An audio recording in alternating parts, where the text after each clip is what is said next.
আপনাদের আজকে কি কারণে এখানে আসা?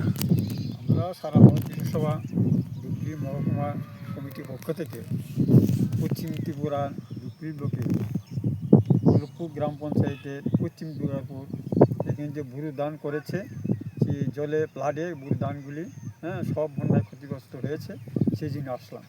এখন এসে দেখলাম সেখানে, এবং একজন কৃষকের সঙ্গে কথা হলো সেখানে, এবং খুব ভয়াবহ অবস্থা কৃষকের প্রতি। এখানে প্রতি সমস্ত জমি দেখলাম, অনুমান করে এখানে জমি প্রায় 150 কানি জমি হবে, প্রায় 100 পরিবার হবে সেখানে। এখানে যেমন বল্লভপুর পঞ্চায়েত একটা অংশ আছে, আবার দক্ষিণ দিকে আবার সৌমিবাজার পঞ্চায়েত আছে। দুই পঞ্চায়েতে মিলে প্রায় 150 কানি জমি হবে বুড়ো ধান, এবং জলাশয়ে সমস্ত জমি ধানের ক্ষতি হয়েছে সেখানে। বিশেষ করে আমি দেখলাম এখানে ধানগুলিতে জ্বালা হয়ে গেছে, তো রোপণ হয়ে গেছে সেখানে।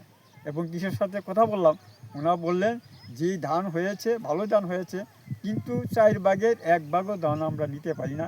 এখন আমরা দেখলাম এখনও কৃষকরা সেখানে ধান কাটছেন, কিন্তু জলে ভর্তি, জলের থেকে পচা ধানগুলি তুলে নিচ্ছেন। ওতে বিরাট ক্ষতি হয়েছে। এবং ক্ষতির যে বিষয়, কেন ক্ষতি হলো, কেন প্লাট হয় আমরাও জানি। আমি কৃষককে জিজ্ঞাসা করলাম যে এখানে কচুয়া ছড়া একটা ছড়াই আছে, সেখানে 8-9 বছর হলো সেই কচুয়া ছড়া কোনো সংস্কার না হওয়াতে, এবং সেখানে পলি মাটি সবগুলি কচুয়া ছড়াগুলি ভরাট হয়েছে। সামান্য বৃষ্টি হলে সেখানে জল আটকিয়া থাকে, যার ফলে এই বন্যা সৃষ্টি হয়। শুধু বুড়ো নয়, আমন ধানের ক্ষেত্রেও সেই সমস্যা তাদের হয়, প্লাডের ক্ষতি হয়। এবং আমরা জিজ্ঞাসা করলাম, আপনারা কি সরকারিভাবে কোনো সাহায্য পেয়েছেন, বা সরকারের প্রতিনিধি বা আধিকারিক এসেছেন? তারা বলেছেন না, কোনো সরকারি, এই যে প্লাট হয়েছে, কোনো সরকারি বা কৃষি দপ্তর থেকে কোনো সরকারি প্রতিনিধি আসেনি, দেখিনি, এবং আমাদের খুঁজও নেয়নি।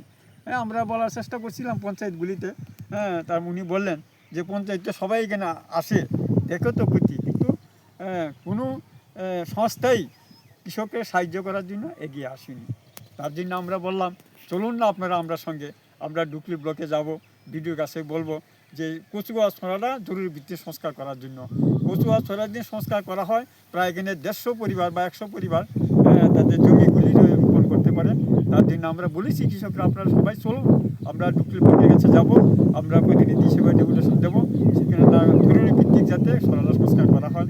আর যে কৃষক যারা ক্ষতি হয়েছে, এই বছর যারা ক্ষতি হয়েছে, তাদের ক্ষতি যাতে সরকারিভাবে আর্থিক সাহায্য দেওয়া হয়, সেই দাবিও আমরা করব, সে কথা আমরা বলেছি।